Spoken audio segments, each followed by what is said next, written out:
George Miller, o apóstolo da fé, 1805-1898. Pela fé Abel, pela fé Noé, pela fé Abraão.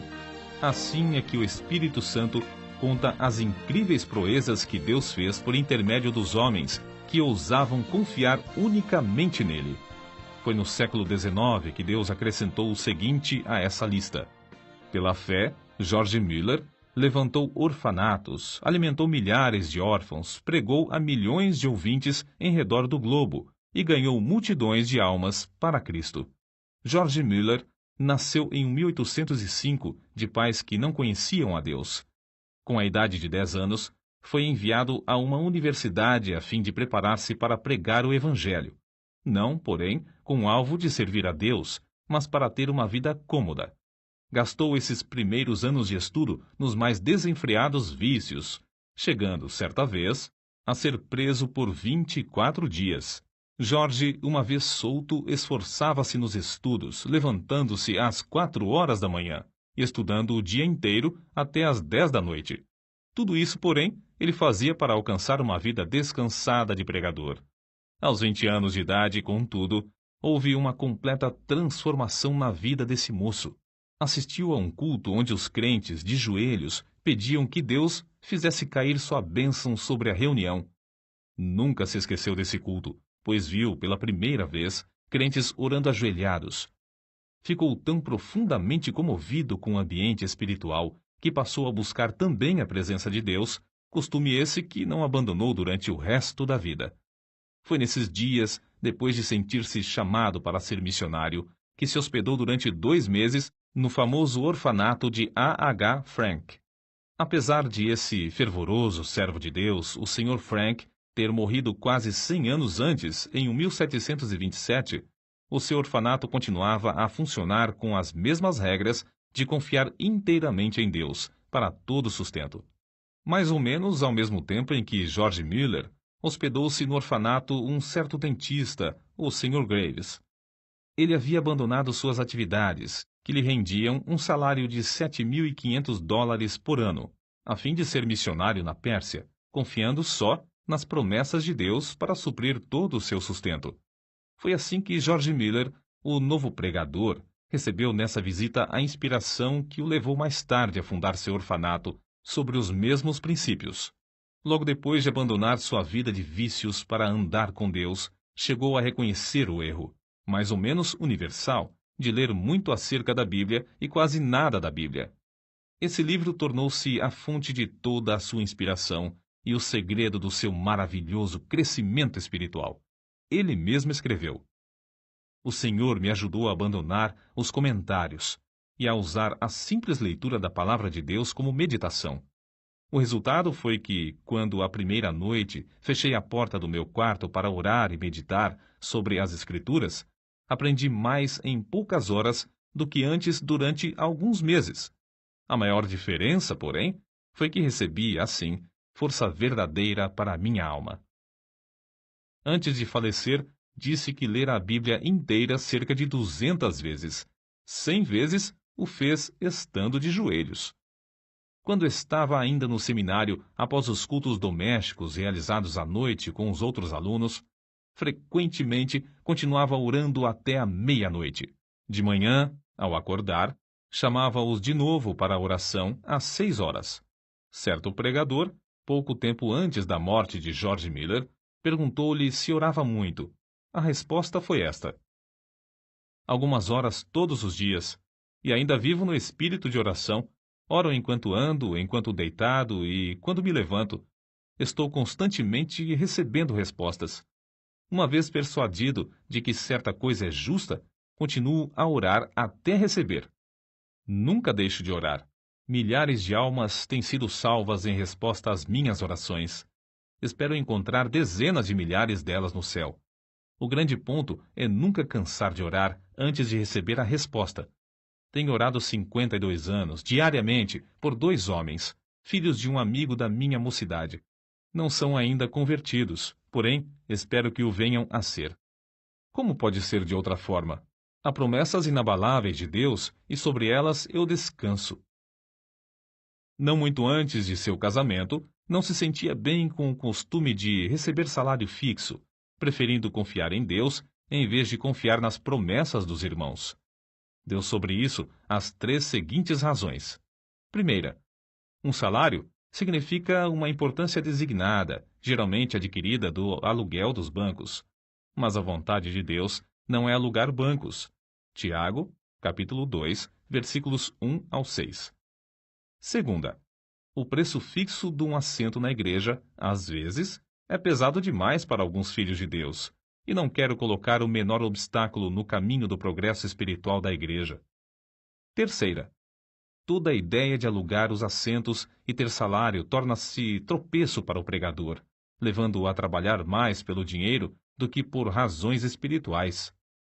George Miller achava quase impossível ajuntar e guardar dinheiro para qualquer imprevisto e não ir direto a Deus. Dizia que assim o crente confia no dinheiro em caixa, em vez de confiar em Deus.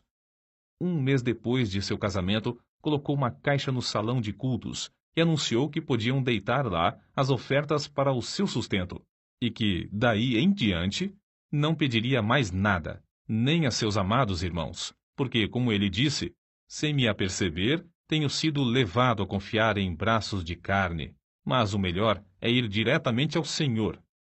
O primeiro ano findou com grande triunfo, e George Miller disse aos irmãos que, apesar da pouca fé ao começar, o Senhor tinha ricamente suprido todas as suas necessidades materiais. E ainda mais importante, tinha-lhe concedido o privilégio de ser um instrumento na sua obra. O ano seguinte foi, porém, de grande provação, porque muitas vezes não lhe restava nem um shilling. E George Miller acrescentava que, no momento próprio, a sua fé sempre foi recompensada com a chegada de dinheiro ou alimentos. Certo dia, quando só restavam 8 shillings, Miller pediu ao Senhor que lhe desse dinheiro. Esperou muitas horas sem qualquer resposta. Então, chegou uma senhora e perguntou: "O irmão precisa de dinheiro?"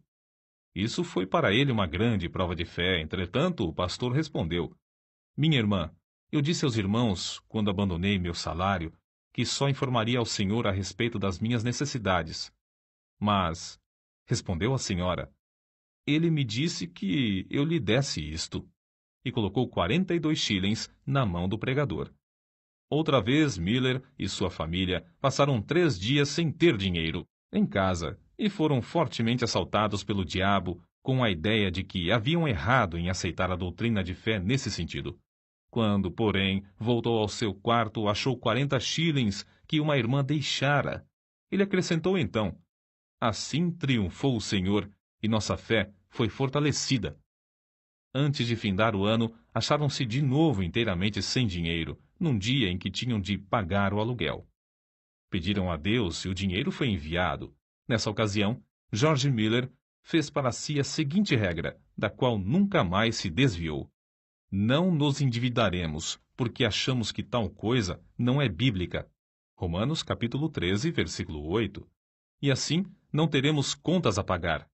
Somente compraremos o que pudermos, tendo o dinheiro em mãos. Assim sempre saberemos quanto realmente possuímos e quanto temos o direito de gastar. Deus, assim, gradualmente treinava o novo pregador a confiar nas suas promessas. Estava tão certo da fidelidade das promessas da Bíblia que não se desviou, durante os longos anos da sua obra no orfanato, da resolução de não pedir ao próximo e de não se endividar. Um outro segredo que o levou a alcançar tão grande bênção de confiar em Deus foi a sua resolução de usar o dinheiro que recebia somente para o fim a que fora destinado. Essa regra ele nunca infringiu, nem para tomar emprestado, apesar de se ter achado milhares de vezes face a face com as maiores necessidades.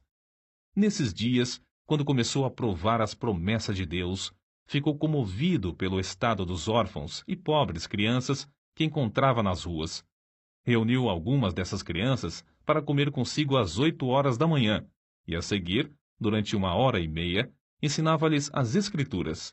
A obra aumentou rapidamente. Quanto mais crescia o número para comer, tanto mais recebia para alimentá-las, até se achar cuidando de 30 a 40 menores. Ao mesmo tempo, George Miller fundou a Junta para o Conhecimento das Escrituras na nação e no estrangeiro. Os alvos eram: primeiro, auxiliar as escolas bíblicas e as escolas dominicais. Segundo, espalhar as Escrituras. Terceiro, aumentar a obra missionária. Tudo foi feito com a mesma resolução de não se endividar, mas sempre pedir a Deus, em secreto, todo o necessário. Certa noite, quando lia a Bíblia, ficou profundamente impressionado com as palavras: Abre bem a tua boca e ta encherei. Salmos, capítulo 81, versículo 10. Foi levado a aplicar essas palavras ao orfanato, sendo-lhe dada a fé de pedir 1000 libras ao Senhor. Também pediu que Deus levantasse irmãos com qualificação para cuidar das crianças. Desde aquele momento, esse texto bíblico serviu-lhe como lema, e a promessa se tornou em poder que determinou todo o curso da sua vida. Deus não demorou muito a dar a sua aprovação de alugar uma casa para os órfãos. Foi apenas 2 dias depois de começar a pedir que ele escreveu no seu diário: Hoje recebi o primeiro shilling para a Casa dos Órfãos. 4 dias depois, foi recebida a primeira contribuição de móveis, um guarda-roupa. Além disso, uma irmã ofereceu seus serviços para cuidar dos órfãos. Naquele dia, George Miller escreveu que estava alegre no Senhor e confiante em que ele ia completar tudo. No dia seguinte, George Miller recebeu uma carta com estas palavras: Oferecemo-nos para o serviço do orfanato se o irmão achar que temos as qualificações. Oferecemos também todos os móveis, etc., que o Senhor nos tem dado. Faremos tudo isso sem qualquer salário, crendo que, se for a vontade do Senhor usar-nos, Ele suprirá todas as nossas necessidades. Desde aquele dia nunca faltaram no orfanato auxiliares alegres e devotados, apesar de a obra aumentar mais depressa do que George Miller esperava. 3 meses depois, finalmente conseguiu alugar uma grande casa e anunciou a data da inauguração do orfanato para o sexo feminino. No dia da inauguração, porém, ficou desapontado. Nenhuma órfã foi recebida. Somente depois de chegar à casa é que se lembrou de que não as tinha pedido. Naquela noite humilhou-se, rogando a Deus o que anelava. Ganhou a vitória de novo, pois veio uma órfã no dia seguinte. 42 pediram entrada antes de findar o mês, sendo que já havia 26 no orfanato. Durante o ano, houve grandes e repetidas provas de fé. Aparece, por exemplo, no seu diário: Sentindo grande necessidade ontem de manhã, fui dirigido a pedir com insistência a Deus, e em resposta, à tarde, um irmão deu-me 10 libras. Muitos anos antes da sua morte, afirmou que até aquela data tinha recebido, da mesma forma, 5.000 vezes a resposta, sempre no mesmo dia em que fazia o pedido. Era seu costume, e recomendava também aos irmãos, manter um livro onde, numa página, assentava seu pedido com a data em que fora feito, e no lado oposto, a data em que recebera a resposta. Dessa maneira, foi levado a desejar respostas concretas aos seus pedidos, sem que houvesse dúvida acerca dessas respostas. Com o aumento do orfanato e do serviço de pastorear os 400 membros de sua igreja, George Miller achou-se demasiadamente ocupado para orar. Foi nesse mesmo tempo que chegou a reconhecer que o crente podia fazer mais em 4 horas, depois de uma em oração, do que em 5 sem oração. Essa regra ele a observou fielmente durante 60 anos. Quando alugou a segunda casa para os órfãos do sexo masculino, disse: Ao orar, estava lembrado de que pedia a Deus o que parecia impossível receber dos irmãos, mas que não era demasiado para o Senhor conceder. Ele orava com 90 pessoas sentadas às mesas. Senhor, olha para as necessidades de teu servo. Essa foi uma oração a que Deus abundantemente respondeu. Antes de morrer, testificou que, pela fé, alimentava 2.000 órfãos, sendo que nenhuma refeição se fez com atraso de mais de 30 minutos. Muitas pessoas perguntavam a George Miller como ele conseguia saber a vontade de Deus, pois não fazia nada sem primeiro ter a certeza de que era da vontade do Senhor. Ele respondia: Procuro manter o coração em tal estado que ele não tenha qualquer vontade própria no caso.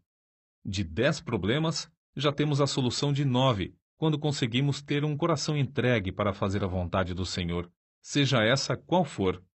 Quando chegamos verdadeiramente a tal ponto, estamos quase sempre perto de saber qual é a sua vontade. Tenho o coração entregue para fazer a vontade do Senhor. Não deixo o resultado ao mero sentimento ou a uma simples impressão. Se o faço, fico sujeito a grandes enganos.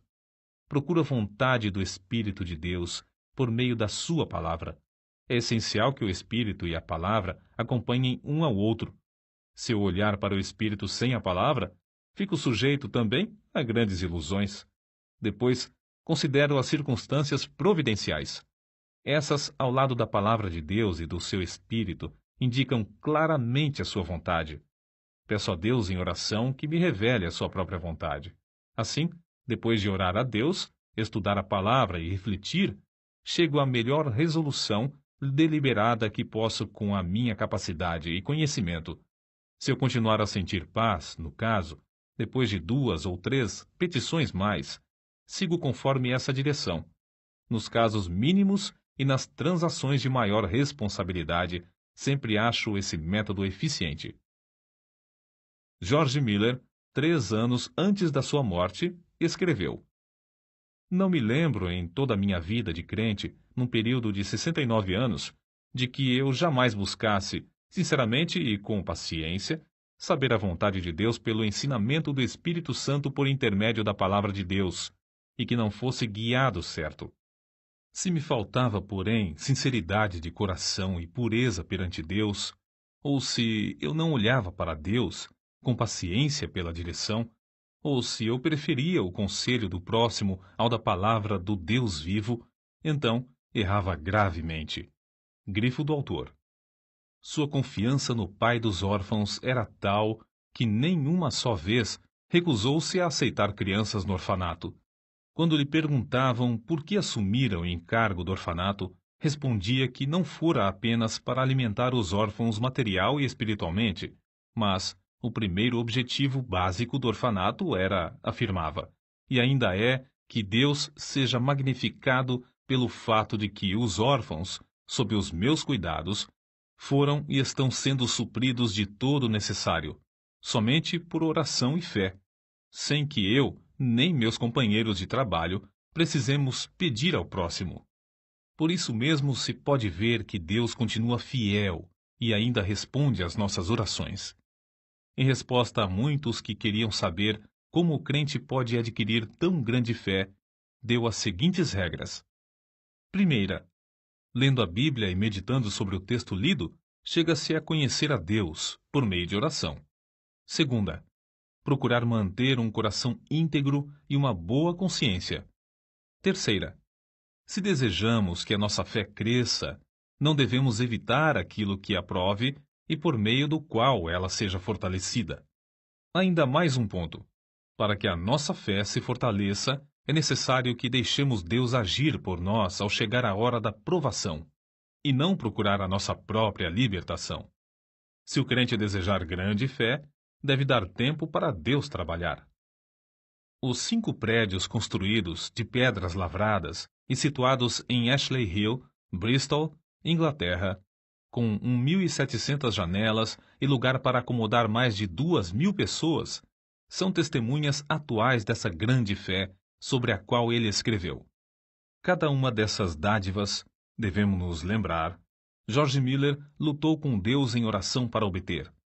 Orou com alvo certo e com perseverança, e Deus lhe respondeu. São de George Miller essas palavras. Muitas repetidas vezes tenho-me encontrado em posição muito difícil, não só com 2.000 pessoas comendo diariamente às mesas, mas também com a obrigação de atender a todas as demais despesas, estando a nossa caixa com os fundos esgotados. Havia ainda 189 missionários para sustentar, cerca de 100 colégios com mais ou menos 9.000 alunos, além de 4 milhões de tratados para distribuir, tudo sob nossa responsabilidade, sem que houvesse dinheiro em caixa para as despesas. Certa vez o Dr. A. T. Pearson foi hóspede de George Miller no seu orfanato. Uma noite, depois que todos se deitaram, George Miller o chamou para orar, dizendo que não havia coisa alguma em casa para comer. O Dr. Pearson quis lembrar-lhe que o comércio estava fechado, mas George Miller bem sabia disso. Depois da oração, deitaram-se, dormiram e, ao amanhecer, a alimentação já estava suprida e em abundância para 2.000 crianças. Nem o Dr. Pearson, nem George Miller chegaram a saber como a alimentação foi suprida. A história foi contada naquela manhã ao Sr. Simon Short, sob a promessa de guardá-la em segredo até o dia da morte do benfeitor. O Senhor despertara essa pessoa do sono à noite e mandara que levasse alimentos suficientes para suprir o orfanato durante 1 mês. E isso sem a pessoa saber coisa alguma da oração de George Miller e do Dr. Pearson. Com a idade de 69 anos, George Miller iniciou suas viagens, nas quais pregou centenas de vezes em 42 nações, a mais de 3 milhões de pessoas. Recebeu, em resposta às suas orações, tudo de Deus para pagar as grandes despesas. Mais tarde, ele escreveu: "Digo com razão, creio que eu não fui dirigido a nenhum lugar onde não houvesse prova evidente de que o Senhor me mandara para lá." Ele não fez essas viagens com o plano de solicitar dinheiro para a junta, não recebeu o suficiente nem para as despesas de 12 horas da junta. Segundo as suas palavras, o alvo era que eu pudesse, por minha experiência e conhecimento das coisas divinas, comunicar uma bênção aos crentes, e que eu pudesse pregar o Evangelho aos que não conheciam ao Senhor. Assim escreveu ele sobre um problema espiritual particular. "Sinto constantemente a minha necessidade.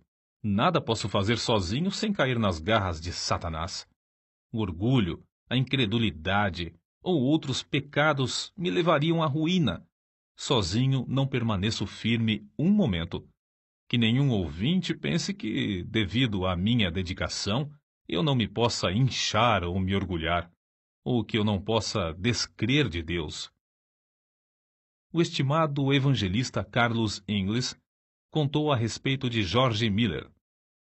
"Quando vim pela primeira vez à América, faz 31 anos, o comandante do navio era devoto tal que jamais conheci.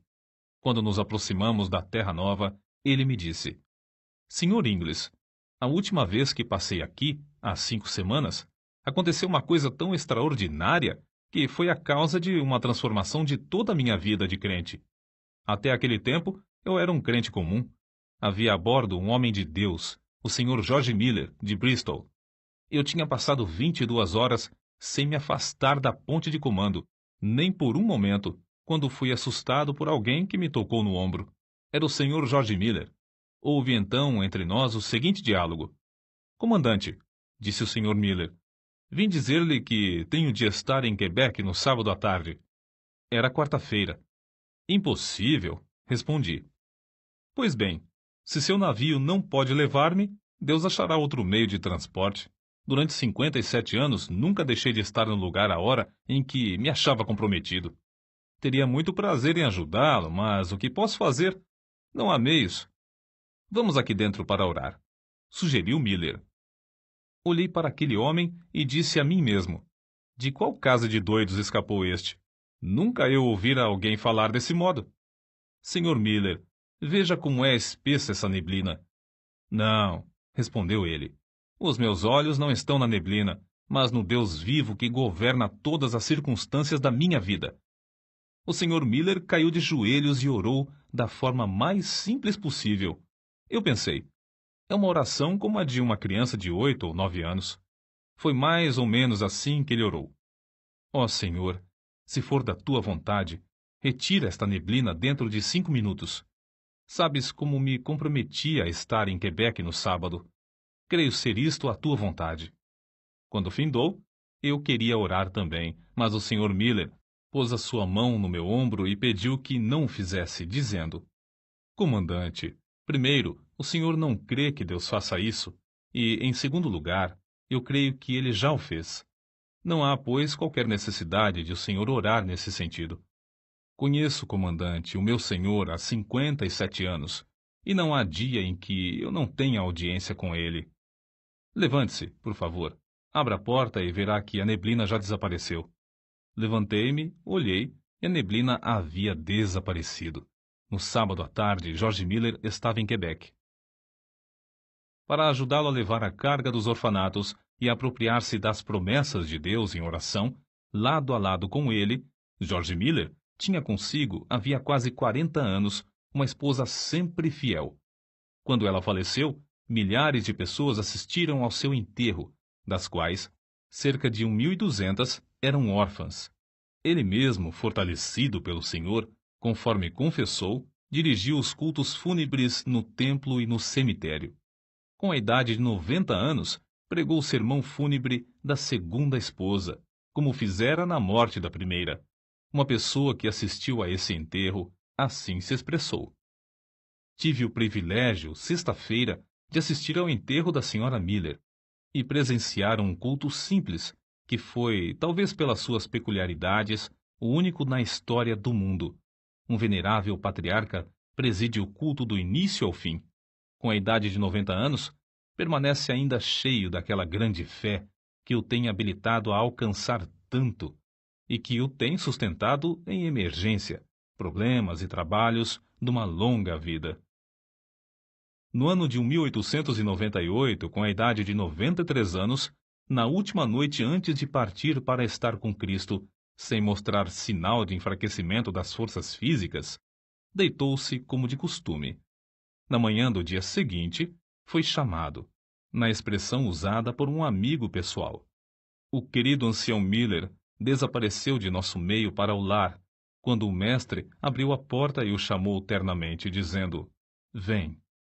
Os jornais publicaram, meio século depois da sua morte, a seguinte notícia: o orfanato de George Miller, em Bristol, permanece como uma das maravilhas do mundo. Desde a sua fundação, em 1836, a cifra que Deus tem concedido, unicamente em resposta às orações, sobe a mais de 20 milhões de dólares, e o número de órfãos ascende a 19.935.